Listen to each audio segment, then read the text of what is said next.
স্কিমের সমস্ত বেনিফিট যাতে ডাইরেক্ট বেনিফিট ট্রান্সফার অর্থাৎ ব্যাংকিং সিস্টেমের মাধ্যমে কোনো রকম দুর্নীতি ছাড়াই, মধ্যস্বত্বভোগী ছাড়াই, কোনো রকম ব্রোকার বা আপনাদের বঞ্চিতকারী যে ব্যবস্থাপনা সেটা ছাড়াই যাতে আপনারা পেতে পারেন, তার জন্য এই ব্যবস্থা নিয়েছেন। সেই কারণে আমরা এত মানুষের তাদের আশা প্রত্যাশা দীর্ঘ লাইন আমরা আগামীকাল 18 তারিখ পর্যন্ত গোটা রাজ্যে এই শিবির চালাবো, এই নির্দেশিকা দিয়েছি। আমরা আপনাদের কাছে যে কথাটা বলতে চাই যে আপনারা জানেন যে এই 54টা স্কিমের মধ্যে সবচেয়ে গুরুত্বপূর্ণ স্কিম হচ্ছে আয়ুষ্মান ভারত। যে আয়ুষ্মান ভারতে পোর্টালে নাম নথিভুক্ত করলে আপনি ভারতবর্ষের যে কোনো জায়গায় সরকারি এবং বেসরকারি হসপিটালে 5 লক্ষ টাকা পর্যন্ত চিকিৎসা ফ্রি পাবেন। এই রাজ্যে 1,43,00,000 পরিবার, 6.5 কোটি মানুষ এই আয়ুষ্মান ভারতের প্রকল্পের সুযোগ আপনারা পাবেন, যার 60% অর্থ মোদীজির নেতৃত্বে ভারত সরকার দেবে, 40% অর্থ পশ্চিমবঙ্গ সরকার এর সঙ্গে যুক্ত করবে। দ্বিতীয় কর্মসূচি আপনাদের কাছে আমি বলবো, প্রান্তিক মানুষরা, গ্রামে থাকা মানুষরা, স্বল্প রোজগার যারা করেন তারা প্রধানমন্ত্রী সূর্য ঘর প্রকল্পে সোলার আলোর জন্য ব্যবস্থা নিন। 100 ইউনিটের জন্য 30,000 টাকা, 200 ইউনিটের জন্য 60,000 টাকা, 300 ইউনিটের জন্য 78,000 টাকা প্রধানমন্ত্রী সূর্য ঘরে আপনারা সাবসিডি বা ভর্তুকি পাবেন। এর ফলে আপনাকে ইলেকট্রিকের বিল দিতে হবে না। এটারও সুযোগ আপনারা এই জনকল্যাণ শিবির থেকে নাম নথিভুক্তকরণের মধ্য দিয়ে গ্রহণ করুন। তৃতীয় সেটি হলো আমাদের অন্নপূর্ণা যোজনা। আপনারা জানেন যে কেন আমরা ফর্ম ছাপিয়ে ভেরিফিকেশন করে আমরা উপযুক্ত প্রাপকদেরকে চিহ্নিত করছি। কারণ বিগত সরকারের যে লক্ষ্মী ভান্ডার প্রকল্প, এই প্রকল্পে ব্যাপক দুর্নীতি হয়েছে। মুর্শিদাবাদ জেলার জঙ্গিপুর ব্লকে সেখানে প্রায় 4-4.5 হাজার পুরুষরা লক্ষ্মীর ভান্ডারের টাকা তুলে নিয়ে চলে গেছে। কৃষ্ণনগর 2 নম্বর ব্লকে নদিয়া জেলায় একটা অঞ্চলে 173 জন পুরুষ লক্ষ্মীর ভান্ডারের টাকা তুলেছে। আমাদের মঞ্চে ডিজিপি আছেন, তিনি তার পুলিশ সিআইডি তদন্ত করছে। একটা বড় র্যাকেট আমাদের মা বোন দিদিদের হকের অর্থ, সরকারি অর্থ লুট করেছে। তাই আমরা পরিচ্ছন্নতার সঙ্গে ফর্ম ফিল আপের মাধ্যমে আমরা আপনাদের দিতে চাই। আমরা দিতে চাই তাদের যারা সরকার বা সরকার পোষিত বা প্রাইভেট স্কুল যেখানে সরকার অনুমোদিত, সেই স্কুলে আপনাদের বাচ্চাদেরকে পড়াশোনা আপনারা করান। সেক্ষেত্রে বেসরকারি প্রাইভেট স্কুলও আমরা দেব যারা কেন্দ্রীয় বা রাজ্য বোর্ডের অনুমোদন পেয়েছে। কিন্তু আমরা এমন কোন জায়গায় দেব না যেখানে ধর্মীয় শিক্ষা দেওয়া হয়, যেখানে ভারত বিরোধী কথা শেখানো হয়। সেখানে যারা পড়াশোনা করেন তাদের পড়াশোনাটা আমাদের মূল স্ট্রিম এডুকেশন, মূল ধারার শিক্ষার মধ্যে পড়ে না, আমরা তাদেরকে দেব না। যারা ভারত সরকারের, রাজ্য সরকারের বিভিন্ন ভ্যাকসিনেশন কর্মসূচিতে অংশগ্রহণ করেন না, ভ্যাকসিনেশন যখন হয় বলে এই টিকা আমার বাচ্চাকে লাগাবো না, এটা জন্ম নিয়ন্ত্রণের টিকা, তাই আমরা তাদেরকেও দেব না। তাই আপনারা সহযোগিতা করুন। ইতিমধ্যে জুন মাসে 3 তারিখে 28 লক্ষ মা বোন দিদির অ্যাকাউন্টে 3,000 টাকা করে ঢুকে গেছে। এখন অবধি 1,05,00,000 আমাদের মা বোন দিদি তারা এই অন্নপূর্ণা যোজনায় নাম নথিভুক্ত করেছেন। তাদের ভেরিফিকেশন কমপ্লিট করে আমরা পোর্টালে আপলোড করে দিয়েছি এবং এরা আগামী 1 জুলাই তারা এই জুন মাসের 3000 করে টাকা অ্যাকাউন্টেও পেয়ে যাবেন, ঢুকে যাবে। এতটুকু চিন্তা করবেন না।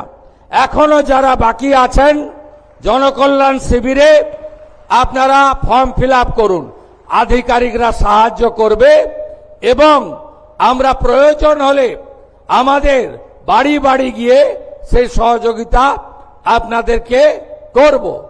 এর বাইরেও আগামী 22 তারিখে রাজ্য বাজেট আছে, সেখানে যুবকদের জন্য, সরকারি কর্মচারীদের জন্য, আমাদের শিক্ষিত চাকরি প্রার্থীদের জন্য আমাদের আরো অনেক কর্মসূচি আপনারা দেখতে পাবেন। যেহেতু বাজেট আছে আমি তার আগে বলতে পারবো না। অন্নদাতা ভগবান, কৃষক যারা আছেন কৃষকদের জন্য, তাদের জন্য আমরা কর্মসূচি নিতে চলেছি। আপনারা আমাদের সহযোগিতা করুন এবং আপনারা যে আশা ভরসা নিয়ে আমাদেরকে ক্ষমতায় এনেছেন, আমার কথা মেনে আমার অনুরোধে সাড়া দিয়ে লক্ষাধিক ভোটে ফলতার বিধায়ককে জিতিয়েছেন এবং আপনারা যে গণতান্ত্রিক অধিকার আমাদের সংবিধান দিয়ে গেছিল সেই সাংবিধানিক অধিকার পেয়েছেন, সেটাকে মর্যাদা দেওয়ার দায়িত্ব আমার। আমি এসে আগেই বলেছিলাম, মুখ্যমন্ত্রী হওয়ার পরে আমি রাজনৈতিক কর্মসূচিতে 2 বার ফলদা এসেছি, আজকে সরকারি কর্মসূচিতে এসেছি।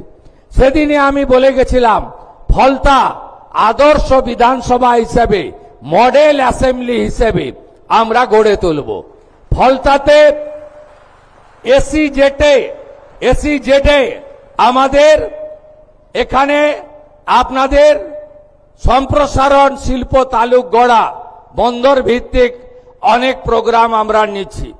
এর বাইরে ফলতা গ্রামীণ হসপিটাল, তাকে 100 বেডে উন্নীতকরণ করার সিদ্ধান্ত হয়েছে। প্রয়োজনীয় ডাক্তার, প্রধানমন্ত্রী জনঔষধি কেন্দ্র এবং আধুনিক চিকিৎসা সামগ্রী ফলতা হসপিটাল থেকে ফলতার গণদেবতা জনতা জনার্দন পাবেন। ফলতার বিডিও মহোদয় রয়েছেন, ডায়মন্ড হারবারের এসডিও রয়েছেন। তারা অবিলম্বে জায়গা চিহ্নিত করে ডিপিআর বানিয়ে জেলা শাসকের মাধ্যমে আমাদের সচিবালয়ে পাঠাবেন। ফলতাতে আমরা একটি মহিলা কলেজ এবং একটি ফায়ার ব্রিগেড স্টেশন এখানে অনুমোদন দিচ্ছি।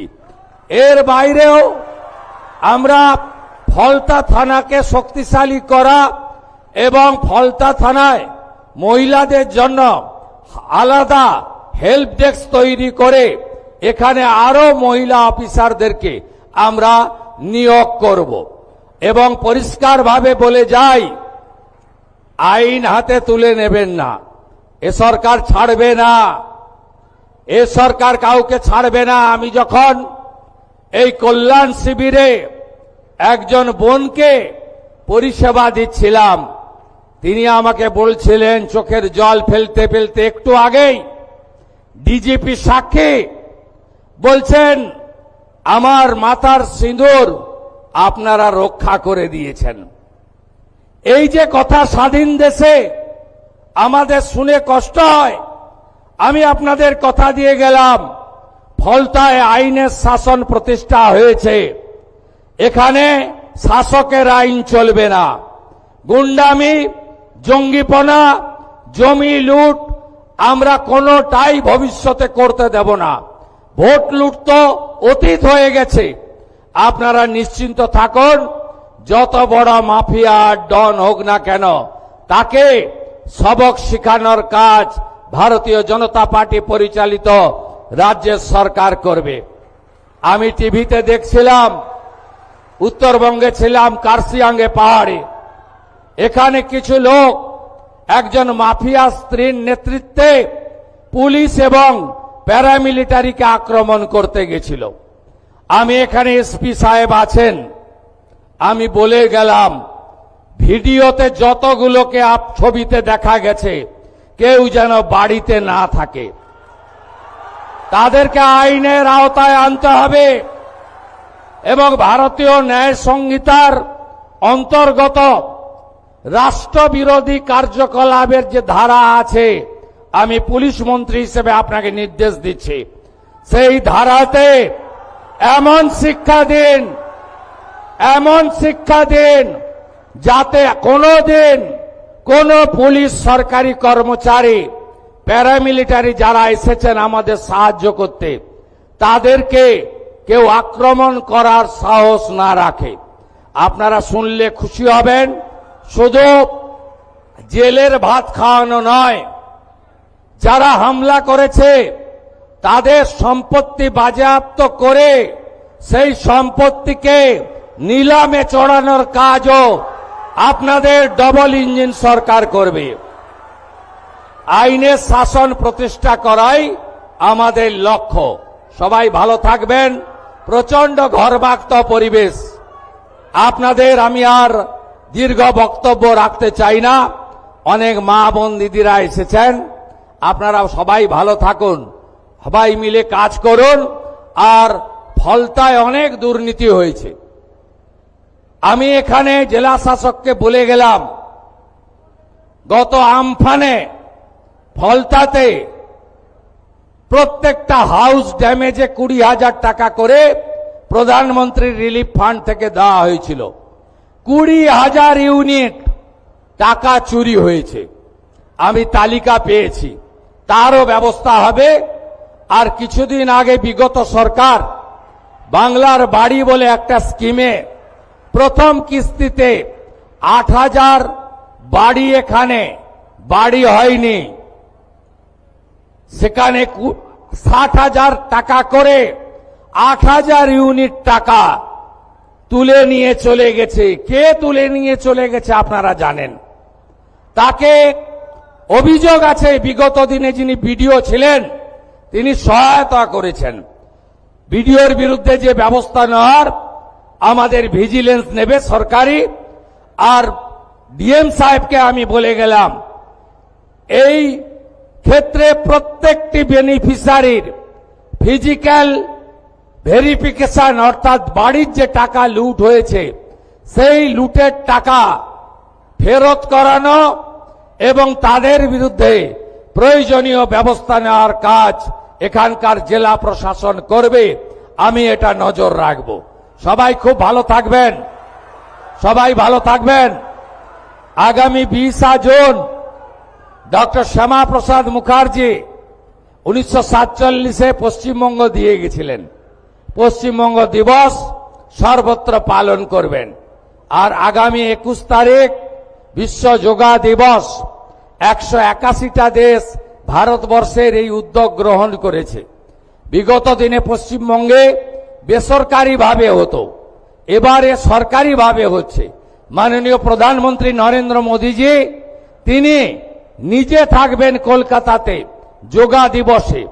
আপনারাও প্রত্যেকটি রাস্তায়, প্রত্যেকটি এলাকায় যোগা দিবস পালন করার মধ্য দিয়ে আমাদের এই যোগকে বাড়িতে বাড়িতে পৌঁছে দেওয়ার কাজ করবেন। এই আবেদন নিবেদন রেখে আপনারা 22 তারিখের বাজেটের পরে দেখবেন আমরা পশ্চিমবঙ্গের এমন কোনো জায়গা নেই, এমন কোনো সম্প্রদায় নেই, এমন কোনো এলাকা নেই যে এলাকায় উন্নয়নের কথা আমরা ভাবিনি। আপনাদের সরকার আপনাদের জন্য কাজ করবে। আর আমি নিজে মুখ্যমন্ত্রী হিসাবে সুন্দরবন উন্নয়ন দপ্তর হাতে রেখেছি। আমার সাথে এমওএস আছেন দীপঙ্কর জানা। আমি কথা দিয়ে গেলাম, এই অপরূপ সুন্দর দক্ষিণ 24 পরগনা, অপরূপ সুন্দর সুন্দরবন সহ এই সমস্ত এলাকা, ফলতা থেকে শুরু করে সাগর পর্যন্ত, বাসন্তী কুলপি থেকে শুরু করে রায়দিঘি পর্যন্ত, আমাদের অগ্নিশ্বর নস্কর এখানে আছেন বিধায়ক, ওই এলাকা বিষ্ণুপুর সাতগেছিয়া আমরা সুন্দর করে সাজানোর কাজ করব। এই অঙ্গীকার রেখে আমার কথা শেষ করলাম। জয় হিন্দ, বন্দে মাতরম। নমস্কার এবং অনেক ধন্যবাদ মাননীয় মুখ্যমন্ত্রীকে। আমরা এই সভার আনুষ্ঠানিক পরিসমাপ্তি করব জাতীয় সঙ্গীত দিয়ে। জাতীয় সঙ্গীতের প্রতি সম্মান জানিয়ে সকলে একটু দাঁড়িয়ে উঠুন।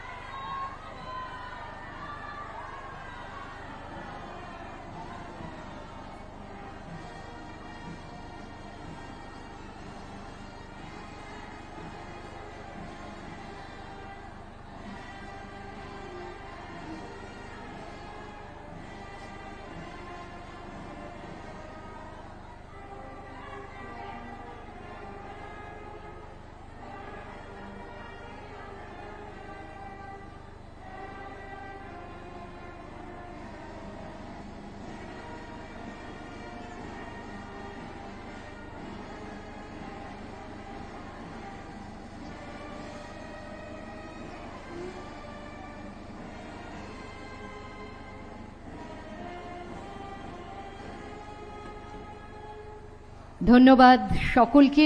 মাননীয় মুখ্যমন্ত্রী আপনারা দেখছেন তিনি প্রত্যেকটি স্টল এবার ঘুরে দেখতে যাচ্ছেন। যেই স্টলে রয়েছে যারা এই বিশেষ সুবিধা পাচ্ছেন আমাদের জনকল্যাণ শিবিরের, সেই সুবিধাগুলি কি কি সবকিছু বুঝিয়ে বলার জন্য আধিকারিকরা রয়েছেন ওখানে, এবং সেই সঙ্গে এই সুবিধাগুলি পেলে তাদের জীবন কতটা ভালো হবে, তারা যদি শিল্পোদ্যোগী হন ক্ষুদ্র মাঝারি কতটা এগিয়ে যেতে পারবেন।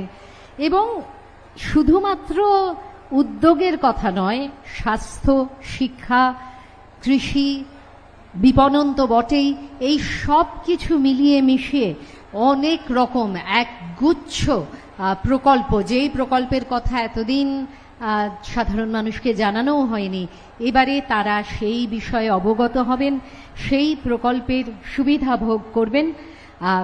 মাননীয় মুখ্যমন্ত্রী নিজে পরিদর্শন করছেন যে কিভাবে এই প্রকল্পের সুবিধা দেওয়ার জন্য এই স্টলগুলির আয়োজন করা হয়েছে। আবারও আপনাদের বলি যে আমাদের পশ্চিমবঙ্গ সরকারের বিভিন্ন দপ্তর এইখানে স্টলের আয়োজন করেছেন। এখানে যেমন কৃষি দপ্তর আছে,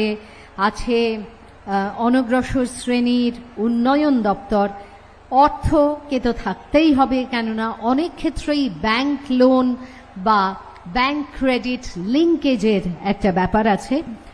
মৎস্য দপ্তর তো থাকছেই, থাকছে খাদ্য দপ্তর, থাকছে খাদ্য প্রক্রিয়াকরণ এবং উদ্যান পালন দপ্তর, সেই সঙ্গে স্বাস্থ্য দপ্তরের একটা বড় ভূমিকা থাকছে। আপনারা শুনলেন মাননীয় মুখ্যমন্ত্রী সুন্দর করে আমাদের বুঝিয়ে বললেন যে স্বাস্থ্যের ক্ষেত্রে, স্বাস্থ্য বীমার ক্ষেত্রে আমরা কতটা উপকৃত হতে পারি আয়ুষ্মান ভারতের দ্বারা। আর সেই সঙ্গে শিক্ষার ওপরে জোর তো দেওয়াই হচ্ছে।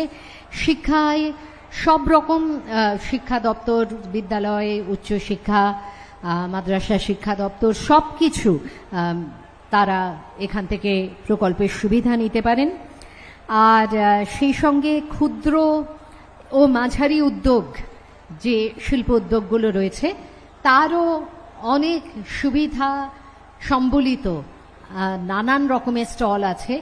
আপনারা সকলেই জানেন যে এখানে কিছু কার্ড যদি করান, কিছু অ্যাক্রেডিটেশন যদি করান, তার মাধ্যমে এই দপ্তর থেকে যে ধরনের সুবিধা দেওয়া হয় এবং কেন্দ্রীয় সরকারেরও যে ধরনের সুবিধা রয়েছে বিভিন্ন প্রকল্পে, সেগুলি আপনারা পেতে পারেন। এছাড়া খুব দরকারি একটি দপ্তর এখানে আছে, কারিগরি শিক্ষা প্রশিক্ষণ দপ্তর এবং দক্ষতা উন্নয়ন, স্কিল ডেভেলপমেন্ট। দক্ষতা উন্নয়ন করে মানুষ শুধুমাত্র প্রথাগত শিক্ষার যে হয় যে আমরা স্কুল পাশ করলাম, গ্র্যাজুয়েশন করলাম, এইভাবে না গিয়ে তার যে বিশেষ দক্ষতার জায়গা আছে, যেই দক্ষতাগুলো আমাদের সমাজের বিভিন্ন ক্ষেত্রে খুব প্রয়োজনীয়, সেক্ষেত্রে তারা কিভাবে তাদের দক্ষতা তৈরি করে নিতে পারেন প্রশিক্ষণ নিয়ে, এবং পরবর্তীকালে তাদের রোজগারের রাস্তা অত্যন্ত প্রশস্ত হয়, সেটাও কিন্তু একটা খুব দরকারি প্রয়োজনীয় জায়গা। এবং এইটাও আপনারা এই স্টলগুলির মধ্যে পাবেন, এই সুযোগ সুবিধা। আদিবাসী উন্নয়নের ক্ষেত্রেও রয়েছে স্টল, আর সেই সঙ্গে পুরো নগরোন্নয়ন দপ্তরের স্টল রয়েছে।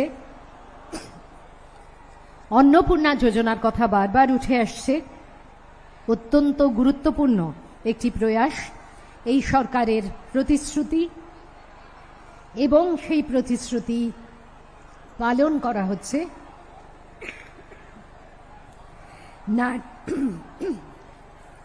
নারী ও শিশু উন্নয়ন দপ্তর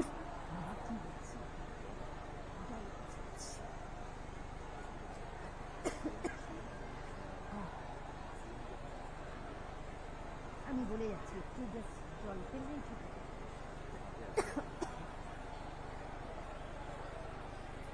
যে কথা বলছিলাম, নারী ও শিশু উন্নয়ন এবং সমাজ কল্যাণ দপ্তর, তাদের বিশেষভাবে তারা এই অন্নপূর্ণা যোজনাকে কার্যকর করে তুলছেন। মাননীয় মুখ্যমন্ত্রীর ভাষণ আপনারা শুনলেন, সেখানে তিনি পরিষ্কারভাবে বলে দিয়েছেন যে কোনো রকম অনিয়ম ছাড়া, কোনো রকম যেটি প্রথা তার বাইরে কোনো রকম বিকৃতি না করে একেবারে সকলের যারা অন্নপূর্ণা যোজনার প্রাপক হবেন তাদের সবটা দেখে শুনে তারপরেই তাদের ব্যাংক অ্যাকাউন্টে যাবেন, যাতে অন্য কারুর দ্বারা তারা প্রতারিত না হতে পারেন। তো এই সমস্ত যোজনার নানান আয়োজন যা আছে কিভাবে করবেন, যদি আপনাদের কিছু সাহায্য লাগে, আমরা যেটাকে বলি হ্যান্ড হোল্ডিং, অর্থাৎ কিনা আপনাদের হাত ধরে একেবারে প্রথম থেকে শেষ অবধি প্রক্রিয়াটাকে শিখিয়ে দেওয়া, যে কিভাবে পোর্টালে নাম যাবে সেগুলো দেখিয়ে দেওয়া। কিছু সাহায্য তো সব মানুষেরই লাগে, তো সেটা করার জন্য আপনাদের এই ব্যবস্থা রয়েছে। মাননীয় মুখ্যমন্ত্রী অনেকটা সময় ব্যয় করছেন এই স্টলগুলি ঠিকমতো কাজ করছে কিনা, আরও কিভাবে এই স্টলগুলিতে আমরা আরও সাহায্য করতে পারি মানুষকে, সেগুলি তিনি ঘুরে ঘুরে দেখছেন, শুনছেন সকলের কথা।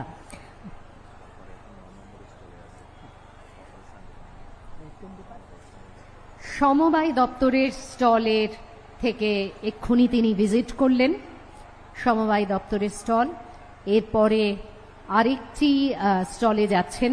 অনেক সময় নিয়ে প্রত্যেকটি স্টলে কি ধরনের কাজ হচ্ছে, কারা তাদের উপকারের যে অবস্থান সেটা কিভাবে ঠিকমতো